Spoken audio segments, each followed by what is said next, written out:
Thank you for joining us for the Bonsai Wire podcast. This week, Andrew calls up Jonas and Eric to talk about the Pacific Bonsai Expo, an idea that Eric and Jonas have been cooking up for a few years. Let's join them in the conversation. Yes, we were thinking about a show. I'm a little out of it. I've repotted like 100 trees in the last week or two. I'm jealous. I'm out of it. I've got a lot of repotting to go. But yes, we're thinking of a show for next fall. Next fall. I like it. Well, how late in the fall? Is this, being a deciduous guy, are my trees going to be able to be out of leaf for this exhibition? You tell us. Second weekend in November is our current candidate. That's a great time. We discussed the exact timing in terms of deciduous material for the date specifically because it has to be part of the calculus, and I think that date allows you to show it either bare or in full glory. And I'm borrowing the word glory from Jay McDonald. Thanks, Jay. Yeah, I've shown trees bare at the National. September feels a little early for that, but once we get in November, it seems way more appropriate. So depending on where people live and how they've been keeping their trees, we'd expect to see some deciduous totally bare and some in full glory. Yeah, that's exciting. No, that's a perfect time of year because it's like right before the bad weather and right after the leaves drop. So at least for us, so that's good. Yeah, we're hoping to invite people from whoever wants to come. So the idea is that it'll be a juried exhibit. We will have people be checking all of the submissions to see what gets in or not. And we'll be accepting submissions from really anywhere. So anyone that wants to bring a tree to the show, they are welcome to submit. Nice. So when you say jury, are you thinking like you have a specific number of trees that you can fit, or are you just doing that for quality alone? Both. And so we're aiming for, I think, a minimum of 75 exhibit spaces, kind of your standard 6 foot wide exhibit space. And I think we'll have space for up to 100 or maybe more, depending. We haven't done the final layout yet. Yeah. And I think to that question that Andrew, it's really the quality that's more important than the quantity. And I think, all of us have seen when you just fill up a show with some extras, it doesn't help the show. It actually detracts from it. So the point of the jurying really is to make sure that we have the right trees, not the right number of trees. Yeah, that makes sense. There's an orchestra conductor, Jonas will know, Herbert von Karajan, who always said the orchestra is as good as the worst player in it. Yeah. And so that was like the determination for quality. Well, it's the old weakest link analogy, right? Yeah, so the worst tree in the show is what everybody's going to remember. Yeah. And what's funny is I have examples of a number of shows where those are the trees that are on people's minds.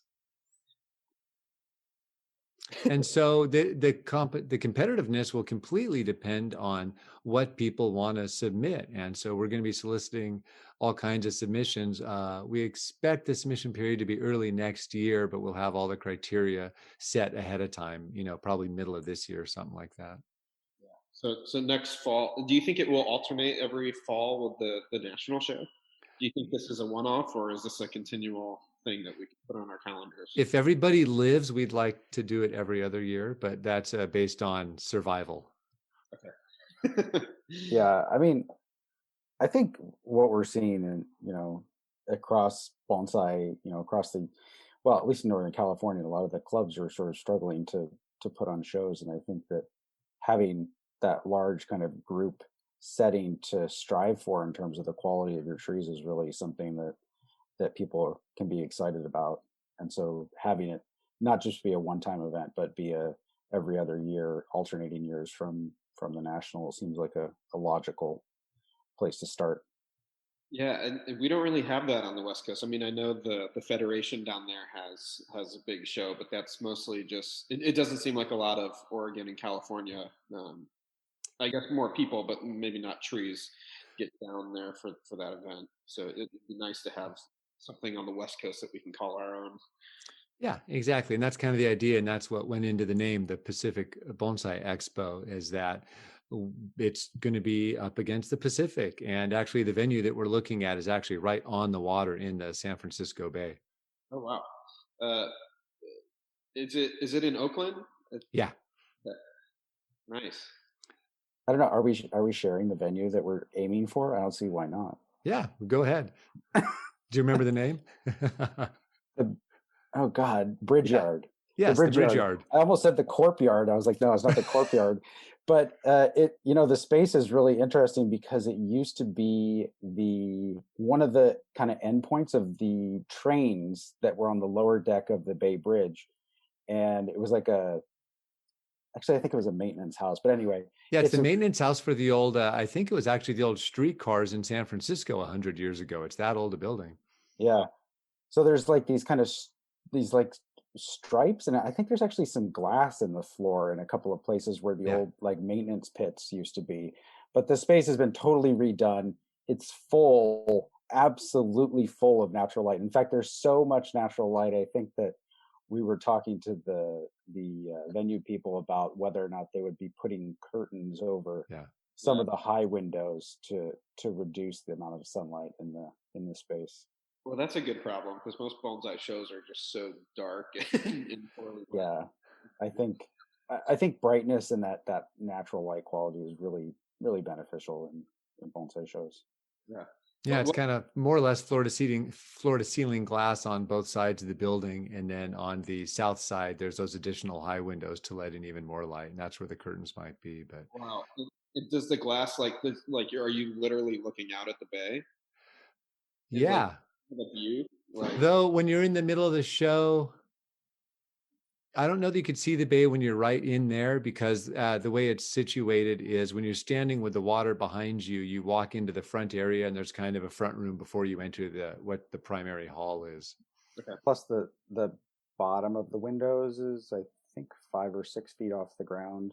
Yeah. So you're not really looking directly out over the water, but the end of the building is solid glass on one end, where I think there used to be like a giant roll-up door, and so the exhibit will be inside, but we're actually planning on having a lot of space outdoors as well, maybe for some of the vendors to be outdoors, or food options to be outdoors. So it's in a really cool little spot with plenty of like parking, plenty of like good places to go for a walk. Right next to the Port of Oakland too.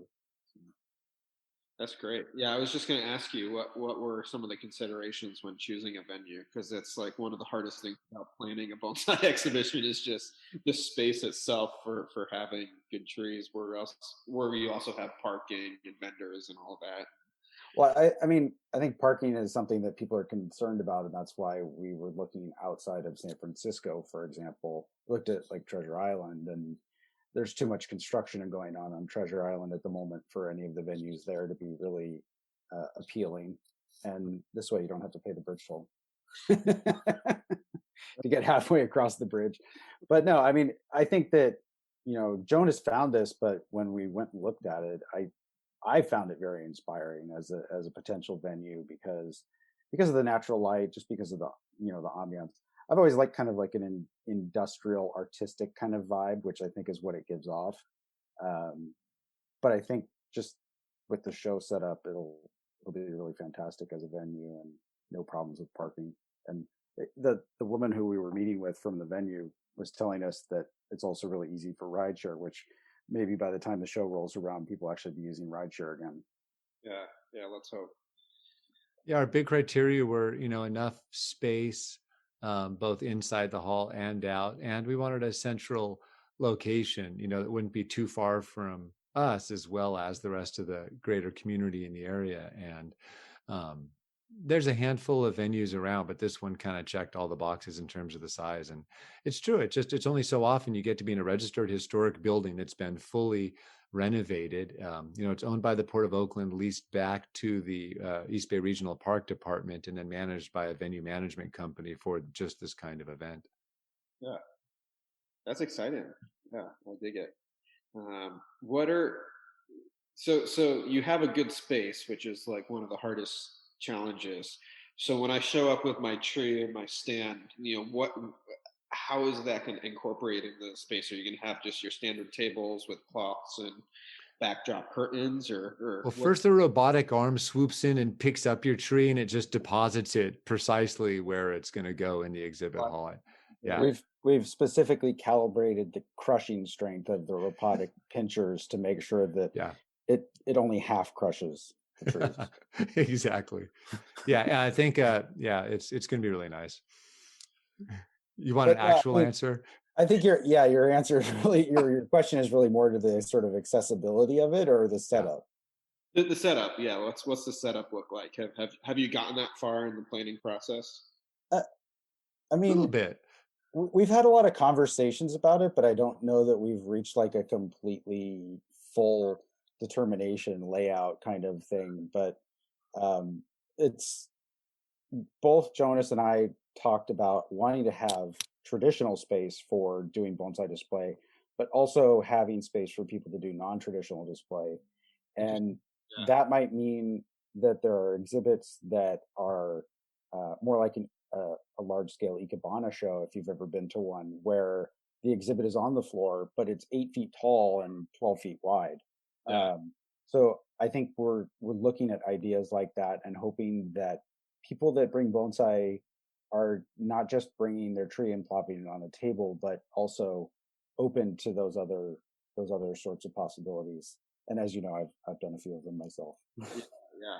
No, that'll be exciting to see. And so, as part of the submission process, we'll just allow the opportunity for people to indicate, do they want to reserve a 6 foot standard display space, in which case they'll get their table space and they'll be 100% responsible for setting up everything in that space. Like they'll be the only ones that handle their trees, and they'll have if they want just whatever their display is, they have that ownership of that space. And if they indicate they want to be part of a special display area, that really is going to open up a conversation where we will likely have some areas where we might be participating in some of those alternative setups, and other people might want to come to us and say, hey, I've got this idea, it's going to take up this much space, would something like this work? And if at all possible, we'll say, yeah. Yeah, that sounds nice. I think the counterpoint of those two is something very traditional and something not. Could be really exciting. Do you imagine maybe, like, I don't know, the majority, 2/3 or more of the show will be fairly traditional, and then you'll just have a few of these really avant-garde pieces? I think so, because I think most people will opt for the traditional. I mean, if you think about the logistics of putting on a modern display, you have to think about every component so far in advance that maybe you're manufacturing some of those components, maybe you have other people manufacturing some of those components, or whatever it is. It's going to take a lot more effort. Yeah. And so I would expect most people will go with the traditional display because they already have the tree in a traditional pot, or they already have the traditional stand that they want to use, and so on. Yeah, nice. And if they don't, we want to start orienting them toward what they might need. And so one of the things I know that I want to do is start writing about the process of preparing for a show, both as the people making the show happen, as well as participating in the event myself. And so talk about, this is when I'm going to be selecting the trees. This is when I have to do my repotting. This is when I need to get a stand made. This is when I'm going to be working on accents. And so ideally, I'll be kind of documenting the process throughout the next year or two, to kind of just show this is how much lead time some of these things require. And then Eric and I'll be working on, like Eric was just saying, all of the stuff that we need to supply on the back end to support, especially those interesting displays. I really like that. That's something that we so seldom teach in bonsai, is how do we prepare for exhibition. It's all about making the tree look good, but there's so much more than just having a beautiful tree that goes into a bonsai display. Getting the right stand, choosing what tree you're going to choose in general, and I think that's really exciting to include some of those educational opportunities. So there's more than just cleaning the pot that weekend. There's more than just cleaning a pot. Yeah, that's really cool. I like that. And the other thing, Eric had touched on a little bit, is we're excited about this being kind of a big regional event, because we all enjoy when there's a big bonsai party, a big thing that we can all participate in. And so we've been looking at ways at allowing the different clubs and members of all the clubs, not just in Northern California, but in Southern California, up and down the coast, or whoever wants to participate, to find ways for people to contribute to the event, whether it means sponsoring exhibits for their own club members, or heading up areas of the volunteer army that'll be required to kind of make the whole thing happen. There are a number of different ways in which we want to work kind of with the existing bonsai communities to help them participate. Yeah, that's great. Do you imagine, is the event primarily an exhibition, or are there educational components, or workshops or demos, or like any of that type of stuff? Is that added on, or is it mostly just a show and like a get together kind of thing? What's the actual event look like other than an exhibition? I mean, I think that you should expect that the primary game is the exhibition and sales area, um, and then in my mind, everything else is sort of ancillary to that. So whether or not we have any demos, whether or not we have, um, I mean, we've talked about doing a kind of uh, party at some point, whether that's like the opening night party or whatever it is, Yeah. for the community. But I think that the focus is definitely on the quality of the show and putting on a good exhibition that everyone from the West Coast can really enjoy. Yeah, I like that. Yeah, I mean, there's so often, like when I go to a show, even when they do have some of those educational opportunities, like a demo or something, so much education that I just get personally comes from just either conversations with people that I'm meeting up with from across the country, or just seeing the trees and getting exposed to new ideas and approaches. And so I think just a show in and of itself can be a tremendous educational opportunity. Depending on the kind of volunteer resources we have, a fun idea that came up in terms of education would be, as kind of a slight twist on the docent tours of the show, there's going to be such great opportunity to talk about different aspects of the show. And I could imagine, again, depending on resources, that someone's talking about the woodworking that goes into the displays, a tour just for the containers, just for the accent plants, maybe focused on just deciduous trees, for instance. When you start chopping up and giving people focus to a tour, there's a lot of ways to just really quickly wring a lot of educational value out of it, since there's only so many opportunities we have to interact with so many trees that have been gussied up for a show like that. Yeah, that's great. Yeah, something that's kind of sparked my memory was at the Trophy Bonsai Empire does these like pop up mini lectures of Yeah. like 20 minutes, and those seem to get pretty good response and feedback. Yeah, and we might do something like that, whether the short format or something more traditional like a demo. And a lot of that's going to depend on how we end up setting the room, based on, okay, how much is going to be vendors, how much is going to be exhibit space, and how much do we need just for kind of practical matters. And then we can kind of figure out what more event oriented space we have and how to best take advantage of that. Will the vendors be in the same big hall as the show? Yep. That's cool. I like that. There's additional space outside that we might be able to leverage, but the plan is that the bulk will be indoors. Yeah. I think, I don't know how many European shows you've been to, Andrew, but I went to the Salu I guess that was 2019, but it's all just one giant room with the shows in the middle and the vendors all around it. Yeah. And it's kind of an interesting because I mean, how do you have a show without, like, the vendors are such an integral part of the kind of like bonsai hobby and bonsai industry, if you can call it that in the United States yet. But um, like, how can you? I think the vendors really need to be an integral part of any kind of event like this, because they're doing so much in terms of facilitating everything that's going on. Yeah, I like that. It's one of my favorite things about the national show in Rochester is that you in the big soccer field or whatever it's in, you can just walk through the show, get some ideas, say, "Oh, that's a really interesting Sarah Rayner pot," and then you just walk 2 minutes across, and there's Sarah Rayner with half of her pot's gone. Yeah, exactly. And so it's nice to be able to get inspired and just have that instant selection of material and vendors right there. I like. Yeah, hopefully we can actually get I mean, Sarah Rayner just being one of many talented potters we now have in the United States, we can actually get them all to come, and not only come, but like make a special edition of pots that they're going to sell at the show. Wouldn't that be fantastic? I think there's from what I've learned from my students and clients, I think there's a lot of pent up energy in the bonsai community. We're it's great to be home with our trees, but we want to get out and see people again and see our vendors and show our trees. And Well, that point you made about socializing at shows, I mean, it's such an important thing to be able to exchange ideas. And I don't know that Zoom calls really do that much in terms of that experience. I mean, it's better than nothing, but it's certainly not like wandering around a show and being inspired by the trees and then talking to the vendors and talking to friends that you haven't seen in a while. I mean, that's really half of the enjoyment I think most people get out of the show is just being able to socialize. yeah, for sure.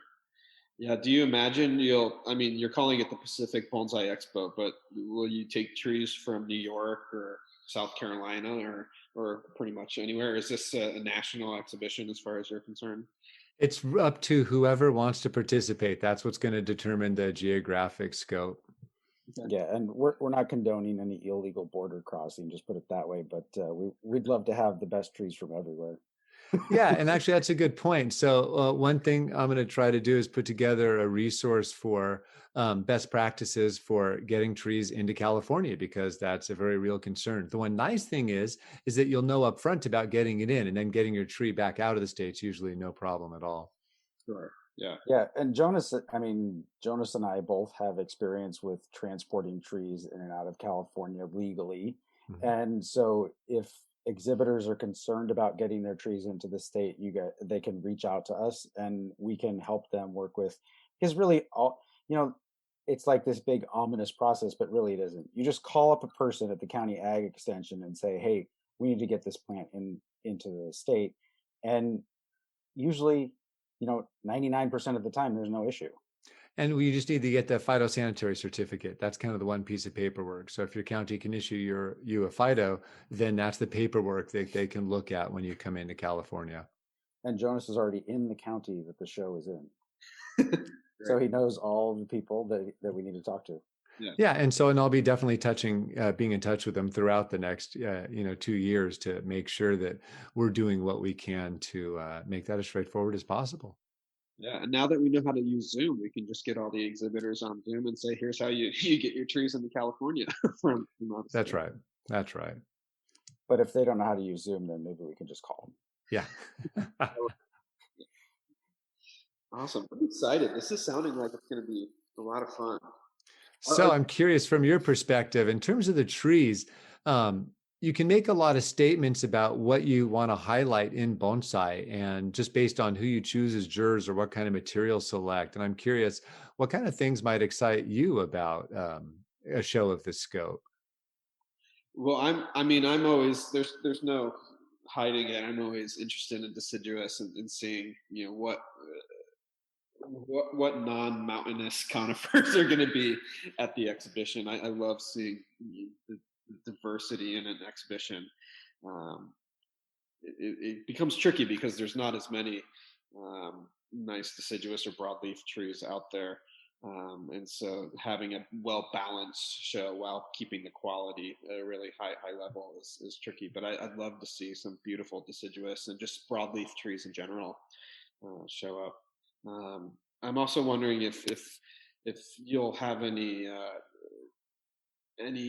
trees from any of the collections in California. Do you think from like Merritt or any of the Huntington, and any of the big collections?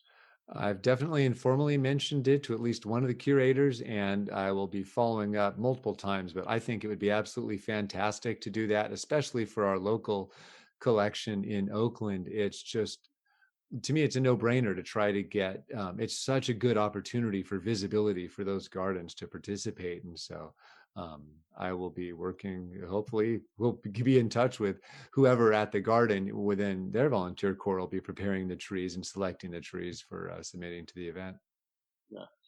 The other thing that like totally comes to mind is how you're going to think about judging or prizes, if you're doing judging or prizes at all. Because that's always a big conundrum when you're planning an exhibition is it judged, and it gets really complicated really quickly. But are you planning to have a prize or prizes or judges or anything like that once the trees are past the jury process and in the show? So, I mean, we're definitely planning on having judging and prizes. I think most of the details are still sort of to be determined, and that's, as you might imagine, this far in advance. But we'll definitely be making announcements in terms of what we decide. And um, Jonas and I have had a number of conversations, just sort of looking at how judging works at Japanese shows where there's prizes. And so some of the things that we've kicked around as ideas are um, having sort of a representatives from different groups be part of the judging panel.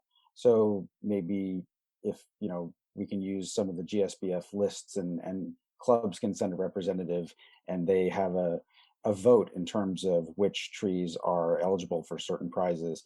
But if we're going to, whatever system we end up landing on, there's going to be, I think, quite a few. Like we talked about sponsored prizes where people who have a particular interest, and I saw this at the show in France, and I thought it was really fantastic because it allows people who have a specific interest to really highlight what they think is the best work in the show that aligns with that interest. And so they had the best non-traditional styling for a tree. There was a special prize from Bonsai Focus for that, and they had a special prize for the best pairing of I think it was a native tree to Europe with container that was sponsored by a container maker. So that kind of thing I think really allows us to branch out and give a lot of different prizes to people.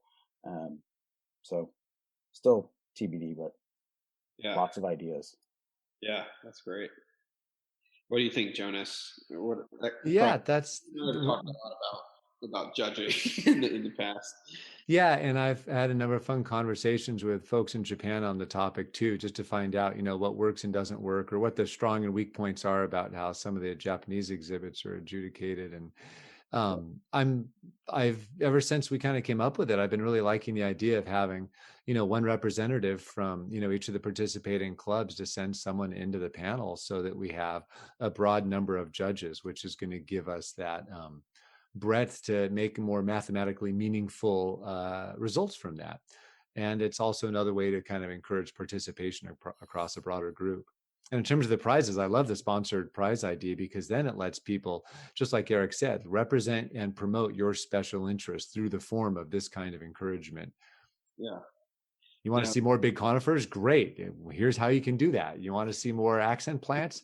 Hey, we can tell you how to do that. And so a lot of neat options. Yeah. Do you imagine that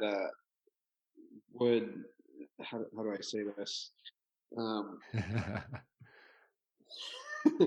This is the thing. Just judging is so complicated and tricky.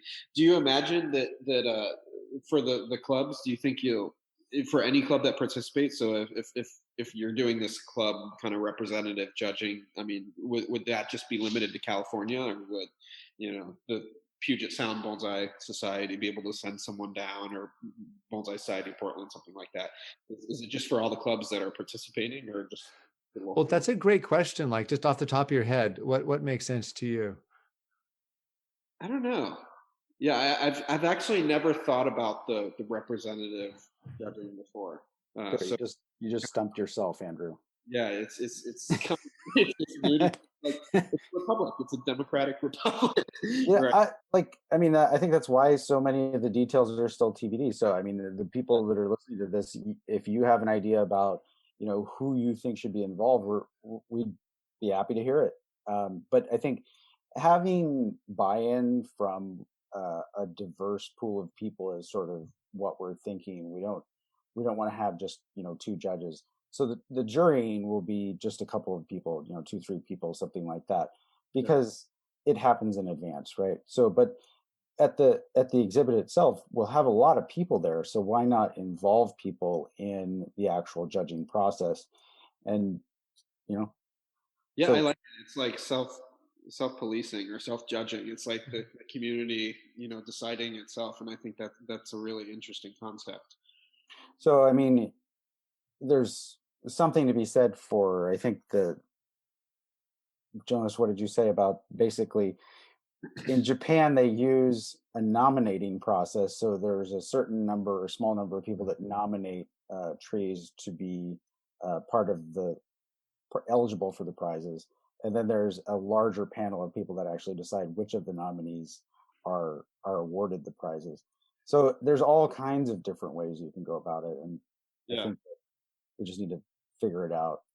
Yeah, and it's going to be a lot of practicality, whereas I would love to have every last participating club join, but we don't know, like these people will have to be on site for the event, and who knows how many people are going to be able to come down for that, since that'll need to be an in-person judging. But as Eric was saying, that's kind of the model for the Taikon 10 or Grandview exhibit in Kyoto, held right around Thanksgiving every year, known as the second best show in Japan. And what they do is they line up big rows of tables right down the middle of the room, and they choose 3 trees in each judging category. This is like the people who put on the show choose the trees to be judged. And then the panel, which is mixed up of some bonsai and some non-bonsai people, they come along and select their top choice from among those 3 narrowed down options.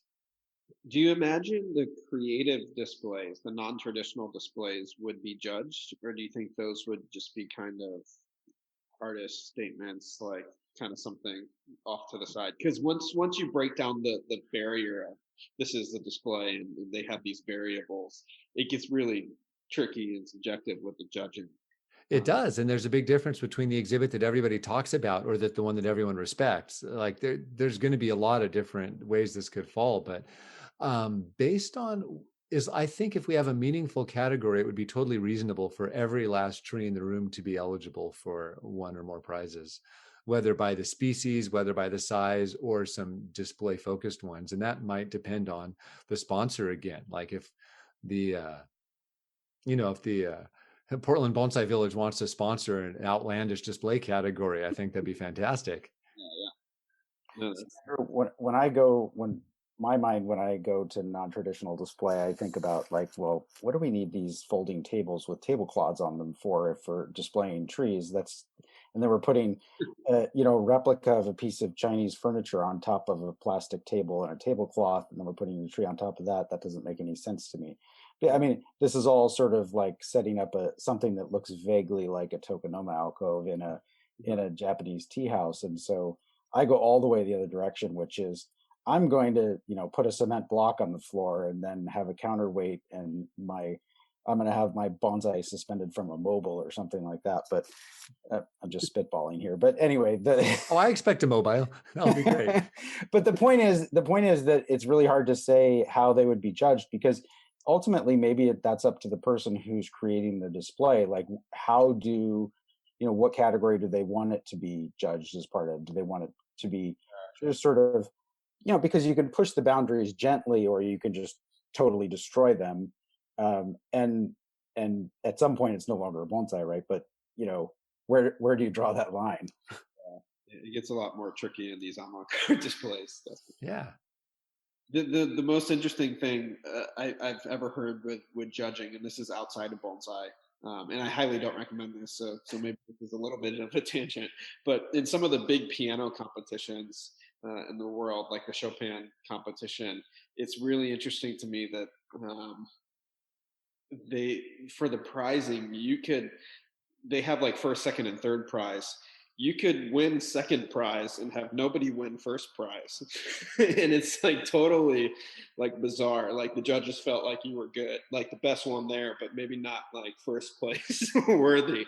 It's totally like a strange and different way to think about it. I don't recommend doing that at all. I think that's that's sort of like the Kokofu Prize, right? Sometimes some years there's no Kokofu Prize awarded, and other years there's 25 of them. Well, not 25, but you get the point. Well, I think the interesting thing about the Kokofu Prize is, it's not like a tier like first, second, third. It's just it's like a badge of honor, right? Like this is a tree that all the judges felt were really special. Right. And there's some things we could do to get close to not giving an award. So in general, you can look at broad categories of evaluation, and group it into show wide or exhibit wide prizes, best in show type things, or you can start dividing it into different categories. And the categories are always challenging, both for sometimes lack of representation. If there's only 2 medium deciduous trees in the room, are both eligible for prizes? Or what if there's only 1 medium deciduous tree in the whole room, but it's one of the best ones in the whole room? We want to make sure that gets recognized. And so one of our challenges is going to be coming up with a criteria for how we're going to determine which categories apply, and then figure out what the judging criteria will be, whether or not there are, 1 or more trees in each of those categories. Yeah, it's almost like you need some flexibility to fine tune some of that after the jurying process, just so you can figure out what trees are going to be there, and like if there's no showing displays, like Yeah. Having a small tree prize doesn't make a lot of sense. So it sounds Yeah, like that's it. giving a lot of room for flexibility, which is great. Yeah, and that's kind of, I remember when Daisaku and I last spoke on the topic, that's kind of what we were coming up with as a model for being flexible, where this is like the criteria for there to be judging in a certain area. And then once you have the judging in that area, you get the prize, and just kind of go from there. And like you say, we'll see what shows up.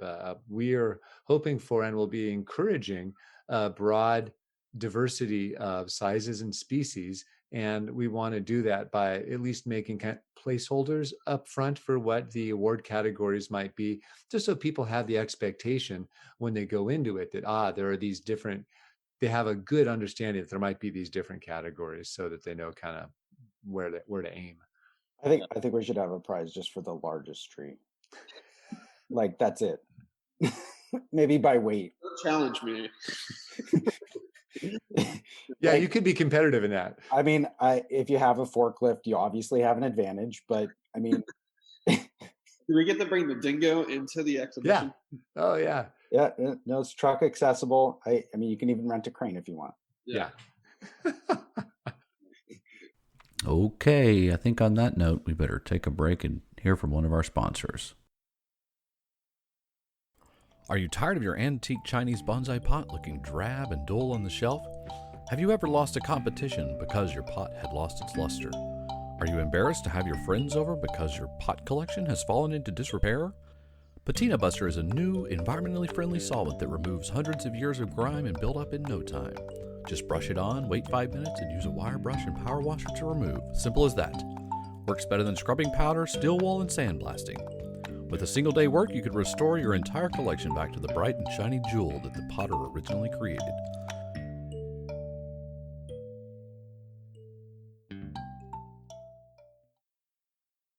All right, we're back. Let's see what other interesting ideas they came up with. So you both have been to a lot of bonsai exhibitions all over the world. What are some of your favorite things from those exhibitions that that they do that you're bringing to this show, and what are some things that maybe other exhibitions aren't doing that you're looking to maybe take a new spin on, or do something new? Oh, good question. I'm curious, what were your favorite highlights from France, Eric? Um, they had a really interesting mix of trees coming from different regions of Europe. So there was a large contingent of people from England, obviously a contingent of people from France, and there was a large contingent of people from Spain as well. I don't remember. I mean, Mauro Stenberger was there as one of the headliners, so he had his own major running display. Um, the display itself was really clean. It was all black felt, black skirting, black tabletops, and black backdrops, and it was very seamless. And I think that really struck a very calming tone. And because the room had a lot of natural light, it has sort of skylight kind of lighting. It was kind of nice to see that a lot of people I think question how they have red carpeting, but I'm not sure that they actually have a choice. But I mean, it was the back to the different origins. It was interesting to see contrasts in styles from different parts of Europe. You could really pick out where, if you really started looking at the trees, you could really pick out maybe where they were from. And obviously, that was the first and only show in Europe I've been to, so I'm not going to say that I'm an expert. But I was having some conversations with some people, and they were like, "Yeah, I can totally tell when the tree is from Spain, or I can tell when the tree is from England. And I think that's a really interesting thing, because it the level of artistry that you have to achieve in order to be able to have other people recognize, sight unseen, they don't know it's your tree, but they recognize the work in the tree. I think that's a really interesting thing to be able to see. What might that look like in this country? I think there's plenty of recognizable artistic sort of. Well, meaning, do you think it'd be based more on geography or on the personality? Meaning like the professional that they work with, or Yeah. I don't know that we have the regional differences as much as we have the personality differences of Well, see, like San who do you Francisco study is with? France. San Francisco is France, and Los Angeles is Spain. Yeah, I think exactly. that's pretty clearly what I'm talking about, right? Yeah. No, I'm not sure. I think that'd be really fun to see that. And I think that's what's one of the more interesting things in the country. You see it at the national and a lot of large regional events, is people working to, borrow what you've been talking about, Andrew, multiple artist statements, you could say. People are kind of doing things in different directions. And I think it'd be really fun to show that off. One thing I like it to see about the shows is they just offer a snapshot of where things are now. It's just like, here's where we are. Are we as far along as we think? Are we further along than we think? Where do we want to go from here? What have we done? What can we celebrate? Whatever things we've overcome in terms of identifying material, in terms of refining that material, in terms of what material we're selecting the first place to work with. And so I love it just from that kind of historical perspective. Like, this is where we are, and you can see it in the shows all over the world or around the country. Going along with that, do you think there will be a catalog that documents that, or a book? I know Eric's done quite a bit of show photography, and I know I spend the weekend shooting photos of the trees, if that's your question. But I mean, maybe I think I love having photos of trees, and having photos of exhibits. But the era of the printed catalog, I'm not sure if that hasn't ended already. Well, printed or not, are we going to get the photos? And I would love to have the photos if we can figure out a way to logistically make it happen. And so when Eric said everything other than the show and vendors is ancillary, that includes some kind of a catalog. I really strongly want one, but it's going to rely on people stepping up and saying, yeah, I can shoot the show. Here's how it's going to happen. Because Eric and I are just not going to be able to do that on top of everything else. Right. Yeah. Yeah. It'd be fun to have at least a digital one. That's something I really appreciate about the Artisans Cup, is their little retrospective or whatever it was, where you could, hear the judges' critiques, even several years later. Yeah, it's fantastic. I don't know about Jonas, Andrew, but I actually have a printed copy. I think something happened to Jonas's. I don't know what. Yeah, if anyone knows where my copy is, please let me know. I look for it all the time. I loaned it to someone and I don't remember who. It's out there in the ether somewhere. And I actually thought, wait, I wonder if I borrowed Jonas's copy. And then I walked into my office and I looked at my bookshelf, and I pulled it out of the bookshelf, and I was like, nope, it's still in the box with the label with my name on it. So I didn't borrow Jonas's. Yeah, I better make sure I don't have Jonas's either. So one of the things we've been talking about is we talked about the no first prize for the piano competitions. And I thought another thing that would be fun is prizes are only so interesting because it's more a reflection of the people doing the judging than it is the trees themselves. And from an educational perspective, that means that we can learn about the person doing the judging. And so that's one reason about the panel, but then you're starting to appeal to crowds. I'm also, we've talked about toying with the idea of having kind of recognitions by prominent bonsai people. And so maybe a professional will just identify a tree for recognition. Whether or not that's a prize, I don't know. But the professional or whoever could then determine what is it that they liked about that tree, what caught their attention, and make more of an educational component out of it, where maybe a few sentences or small paragraph would show up on a plaque next to a tree as an informal recognition. And so we might be soliciting those from people who would be in attendance. Yeah, I like that. That's something that I don't think we've seen before in shows. That reminds me, is there anything else that you think about this show that would be different than any shows that you've been to? I just thought of something, and this is going to be really important. so, so in order to be a successful show in Europe, you have to have the coolest trophy on the planet. Like, so we're not going to be fooling around when it comes to designing the trophy. Whatever the trophy ends up being, it's going to be the bee's knees. Something that you actually want to put on your shelf. Yeah, no, it's going to be like a scale model of the building, a warehouse. Yeah, it's going to be like a Rodin kind of thing. I don't know. Yeah, we'll probably channel the very, very late period of Rodin's work last year and see what he comes up with. Crazy. And so I don't know how much will be actually novel about it, as much as we want to take as many ideas from a whole bunch of different events. Like when I go to exhibits in Japan, I almost don't even take into consideration what the layout of the room looks like. The plastic tables with folding legs and the rolled out felt and whatever the background is this year. That all disappears. And what I think of is it's just a missed opportunity. And so based on resources, there's a whole lot more you can do to make the room look nice. And even those seamless backdrops at Solyu are awesome. It just gives the room such a different feel. And so we want to make sure that at least part of the room conveys something that you don't see at every show. And beyond that, I'm always the most excited about the trees. And so if the trees are there, that's what's going to get me really excited. I want to see what people are working on. I want to see just what's happening out there. I love seeing that stuff. Yeah, I think that the job of a backdrop or the job of a setting in a traditional sort of display is almost just to disappear so that you really can appreciate the tree. Yeah. And I think that's what we're going to be aiming for. And it can happen in so many different ways, but if you can walk through the exhibit and really just concentrate on the trees instead of being distracted by something else, then I think that you've made it. And I think that over a lot of years, the most exciting thing an event like this can do is kind of highlight what the jurors or organizers are wanting to highlight within the bonsai community, on the basis of what gets selected. Like, what is the story within the larger narrative of national bonsai?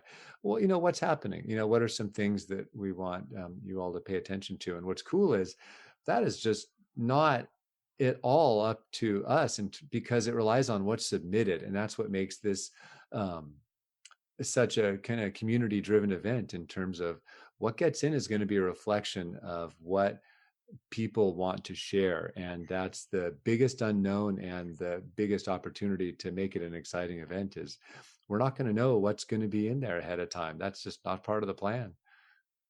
Do you imagine that you're going to want trees there that you'll try and solicit? I mean, will you call and say, "Hey, Eric, I love this tree. Make sure you bring it to the show. Here's the date." Or you imagine you'll do some soliciting to get trees to show up? Yeah, very much so. I don't know about you, Andrew, but every time I have a specific plan for showing a specific tree at a specific show, something always happens, and I end up showing a different tree. Yeah. So I'm just going to plan on getting as many trees ready as possible, and then maybe nothing bad will happen to them. Yeah. At least not to all of them, right? Will people be able to submit multiple trees? Definitely. Yeah, if someone wants to submit 50 trees and just throw their collection weight around and say, "Hey, here's what good bonsai looks like," I think we'd be happy to let a lot of trees in from someone, as long as they're all competitive in each of those categories. And I don't think all categories will be the same. If people submit 300 Elaeagnus, I don't see that happening, but that would be really steep competition in the Elaeagnus category. That would make for a really compelling show too. Wait, is someone, Andrew, are you not sharing something about Elaeagnus? Do you have like some sort of shadow collection of Elaeagnus that everybody's been wanting to see? His Finstagram is all Elaeagnus. Yeah. That's just Elaeagnus bolts on the side. No, I think if I was going to do secretive bonsai, I'm not sure that would be the species that I would choose. But I do like early Agnes. I wish we saw more. Um, what are you hoping to see? I mean, I know you don't have control. It's based on what people submit, based on the jury process. But what are you hoping to see in the show? What types of bonsai to show up? I know it comes to my mind. What do you think? I mean, when I give talks and whatnot, I lately I've been going back to where I started in bonsai, which was I grew up in Mendocino County, and next to the house that I lived in until I was 11 years old, there was this uh, a rotted out apple orchard. That was one thing that I wanted to see, and I've always wanted to have like a big rotten trunk apple. And there's been a few of them around Jim Gremmel's old orchard trees and whatnot. That's the kind of stuff I love, rotted out deciduous material. And up on the hill was a granary oak that like had just been shredded by woodpeckers. And I the oaks, the native oaks of California, especially the deciduous ones, are among my sort of uh, favorite trees, and I've been growing them ever since then. But I'm not sure they're ready for an exhibit yet. That's up to the jurors to decide. We'll see. But so be that a shout out. If you've got either of those species, let me know. What about you, Jonas? What are you hoping to see? Well, I was at the Kokofu exhibit, what, 12 months ago, last year, and the trees that most excited me are the ones that I noticed they kept grabbing my attention and deserved a second look. And in all cases, they were trees that had been in training for a long time. And if you just walked down the aisle and looked at the tree, you may not even slow down. It's like, okay, big trunk, full silhouette. I've seen that before. But when you take the time to kind of look inside and see where is the foliage coming from, how is the tree actually designed, which gives you a lot of insight into how it was built over decades and decades. Some of those trees were absolutely fascinating. And so I would love to see trees that really demonstrate time as bonsai. I mean, it's fantastic to see more recently collected stuff, and I do expect to see a lot of that in the show. And that's a good way of showing off nature's work. But I want to see kind of what we bring to bonsai because I find that really interesting, both in the selection of what to work on as well as the those kind of time-based techniques that accrue year after year after year and provide the most reward after a long time of careful care, which is not easy, as you know. Yeah. See, my answer was really straightforward, and Jonas just went off on a real sort of like ephemeral kind of vein there. So if you have an apple, go to Eric, and if you just want to talk about it, I guess call me. Is that how it works? Yeah. No, I don't know. I mean, I'm just thinking my answer was inadequate. Yeah. I'd love to see trees I haven't seen before. I think that's actually something that's really exciting. A few people, I'll name no names yet, but a number of people have actually been texting me photos of trees that they want to submit to the show next year, and I've never seen them in person. And I'm very excited about it because it's fun to see great trees for the first time. Wait, do those people's last names start with M? No, these are I get okay. random. Wait, one of them does, and I'm sure he's texting you too. But it's not just that one person. I got some good pictures from him yesterday. It was very exciting. But there are, yeah, it'll be fun to see trees for the first time. That's great. Let's see. I'm trying to think. We talked about all the big points of shows. I'm trying to think what there's left to talk about. I think we need to talk about volunteers because I think it's this kind of an exhibition is going to take a lot of work from a lot of people, and Jonas and I are going to be sort of like the overarching in control and directing people, but we're going to need, as is the case with any show, we're going to need a lot of people to take up a lot of different sort of initiatives, and so um, I think that we're really looking to work with people, have people take ownership of certain parts of the overall event, and have a lot of people that are there just to sort of help out.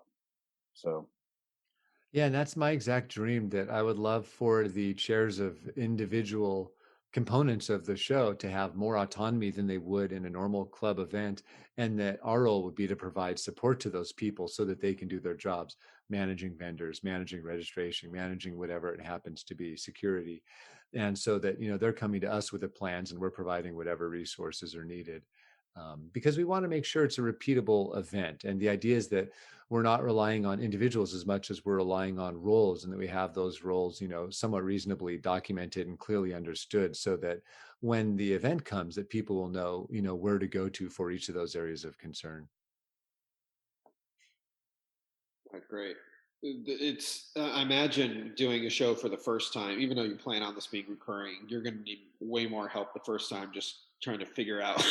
I mean, you can do as much planning as you possibly can, but I imagine the first time it's just you're still figuring it out, on the spot in your self learning. Considering how little free time the two of us have right now, it's almost comical that we're even having these discussions. So yeah, resources will be limited, and we're going to need to plan what we can and rely on contributions of a lot of people to pull it all together. No, that's where working with the clubs could be really rewarding. Is send an army of BSOP, volunteers down to help out with their pre-prescribed tasks, and I think it sounds totally doable. I think people want this, and they're ready to help make it happen. Maybe we'll get one of the Timbers players that lives down this way, and that'll be a good magnet for that to happen. Yeah, there we go. Great. Wait, do we know any Timbers players that are into bonsai? No, but we've got 2 years, so we better get cracking. Okay. There's a trailblazer that's considering it. So the NBA. Nice, that could help. Yeah, fun. Well, I'm really looking forward to this. I think this is going to be a lot of fun. Any closing thoughts? Any things that you're really trying to convey with the show that we haven't talked about tonight? I know the first thing that comes to mind is just for everyone to start thinking about what tree of theirs that they would want to see in the show. We'll be making it easy for people to participate, and the first step is just deciding, which of those trees are going to be in there. And if the tree is not going to be ready for this first show, then it might be for the next one, 4 years out. But that's the very first step, is to start lining up the trees. The exhibitors are the real star of the whole event. And so I think, at least for me, the focus starts with them.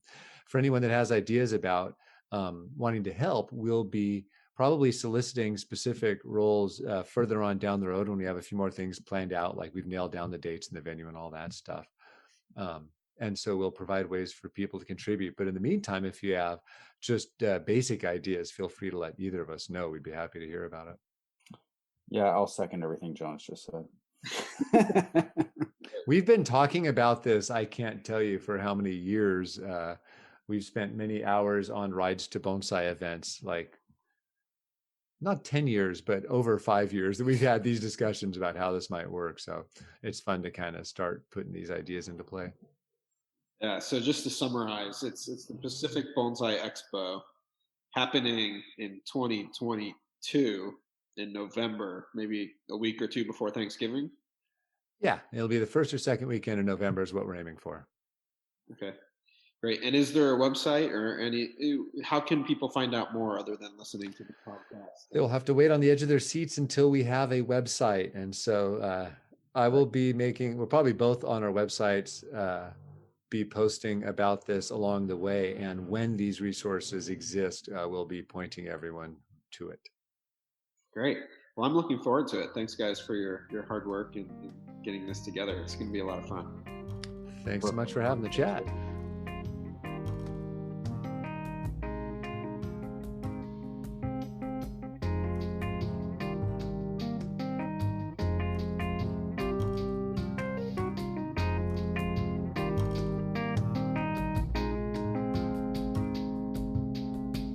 The music on today's podcast was brought to you by the fine folks at Blue Dot Sessions. Check them out at www.sessions.blue. Also, the advertisements are fake.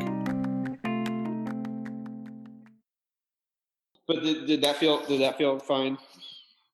I think that was good. Yeah. Now we can use this for the outtakes.